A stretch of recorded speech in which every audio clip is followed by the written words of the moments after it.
Create WBS is a planning process, group process that occurs in the scope knowledge area.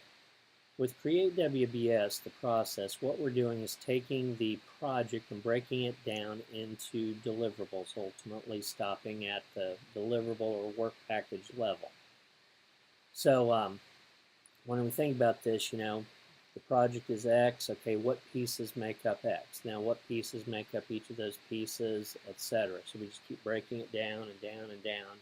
And ultimately, per the WBS, we stop at the work package level. A work package is kind of like a deliverable. In other words, it's a defined chunk of work where you can look at it and you can say, I know what all is involved here. I can make this.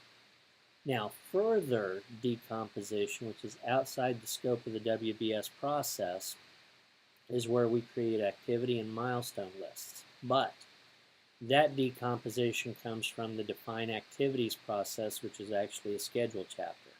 Now, before we go too far, one thing I want to point out here, a lot of people think the WBS is a schedule thing. Some even call it a work breakdown schedule, and it's not. That's not it. This is a scope thing, but it is a scope thing that impacts schedule, cost, quality, resources, communication, risk, procurement, aka contracts, stakeholders, and then ultimately blending it all together. So this has a lot of tentacles that reach out there and connect to a lot of different areas. Now, when we think about the ITO table here, we start out with the scope management plan, which gives us guidance on how to basically decompose the work. So we're going to take our scope statement and our requirements, and we're basically going to take those and start to hammer them into smaller pieces via decomposition so we can ultimately get that work breakdown structure created. And so via decomposition, we're ultimately going to create a scope baseline, which is my scope statement, my work breakdown structure, and my work breakdown structure dictionary. The WBS dictionary is going to be discussed in more detail later in this video. But I would strongly suggest you know that a scope baseline is made up of your scope statement, work breakdown structure, and work breakdown structure dictionary.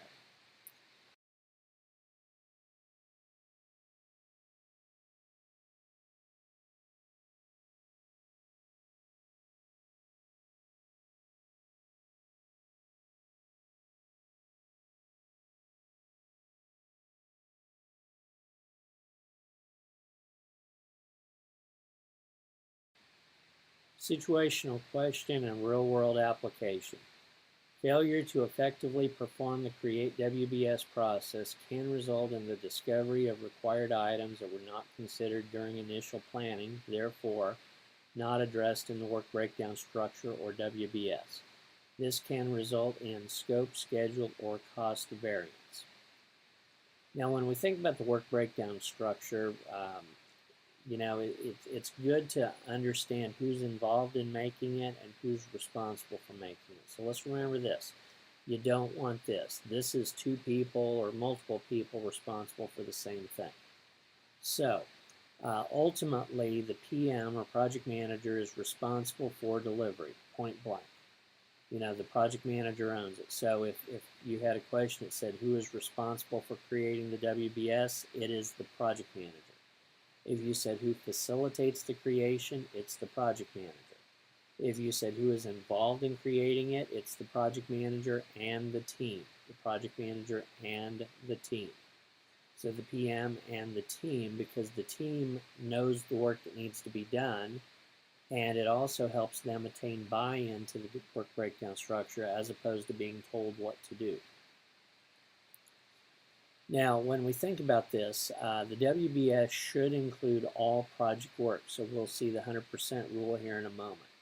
But the rule of thumb, or heuristic, when you break work down at the WBS process, is you break things down and you ultimately will stop at a work package level. Any further decomposition is part of define activities, which is a schedule process. So remember, the WBS is a scope thing that stops at the deliverable or work package level. Now, when we think about this, there's some pieces like control accounts, planning packages, work packages. We're going to talk about those here in just a second.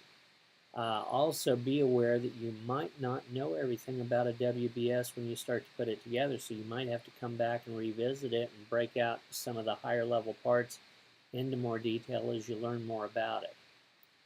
Now we can see here in figure 5-7, I'm going to talk about a planning package and work package first and then control accounts.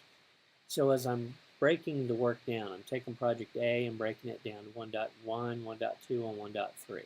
I'm taking 1.3, I'm breaking it down to 1.3.1, 1.3.2. And that's what's going on here. You're just breaking it down into smaller pieces until you say, I know enough about that piece. And so a planning package like 1.3.1 might be, I kind of know what needs to be here, but I don't know all the details yet. Versus 1.3.2.1, that being a work package implies that I know everything I need to know about that to be able to start building it. That's essentially a deliverable, and we've got enough information about it to get started. Now, what are control accounts? You know, in reality, even if you don't control money on your projects, trust me, somebody is tracking money. And so I'm going to use the phrase bucket. Like if I have $1 million budget, I'm going to have a bunch of little buckets, so like planning gets so much money in its bucket, design gets so much money in its bucket, and collectively all the buckets together should add up to $1 million. Well, each of these little figuratively stated buckets are control accounts. So whether it's your accounting system, your project management system, there's some system where you're going to have a list of accounts, and you basically take that total project budget and you divide it as necessary across those various accounts. And then when people do work, they know the respective area to bill to respectively, be it planning, design, testing, etc. And we'll talk a little more about, for example, the WBS dictionary, which can contain the control account information. And that will be a little later in this video. Now, one thing I want to point out here as well before we move on, I've got the dashed line around the work breakdown structure, but anything outside that dashed line box is not part of the WBS. So you see below 1.3.2.1, you have activity A, B, and C, and then a milestone, okay? Those are activities and milestones that are done as part of the define activities process, which actually follows the create WBS process. So that's define activities, which is actually a schedule thing. So we start our schedule out, you could say, with a high-level WBS, or the WBS is going to look like a high-level schedule. And then we're going to take those work packages and break them down into activities or tasks and milestones, and that's where we get our schedule detail. Now, when we think about the 100% rule, the 100% rule basically says if it's in the project, it's in the WBS. If it's not in the WBS, it's not in the project. So unlike the scope statement where we could say what is and what is not, here it's going to be if it's in the work breakdown structure, it's in the project. If it's not in the WBS, it is not in the project. So I think, with my two kids that I love the heck out of. But one of them is more like a product owner and the other's more like a project manager. I take them to the grocery store. The product owner, well, we need this, well, we need that, well, I want this, well, I want that. And my son, he'll come to me if I'm kind of sitting at a coffee place in the grocery store or something, he'll come to me and he'll go, Nikki's doing scope creep again. Well, the bottom line is if you go to the grocery store for A, B, C, and D, anything other than A, B, C, and D is not part of the grocery store line. So if you're trying to do A, B, C, and D on the project, you need to have A, B, C, and D represented in the WBS. And if it's not in the WBS, it should not be worked on. Now, WBS numbering you've seen as we've gone through our videos here, or you will see as you go through more of them. And you saw with that work breakdown structure graphic we had, basically the deeper you get in the WBS, the more the numbers grow. In scheduling software, it's not uncommon for it to automatically create the WBS numbering scheme for you if you show that field. I know I've got a buddy that works in defense as a scheduler, and his WBS numbering is at times 32 levels deep.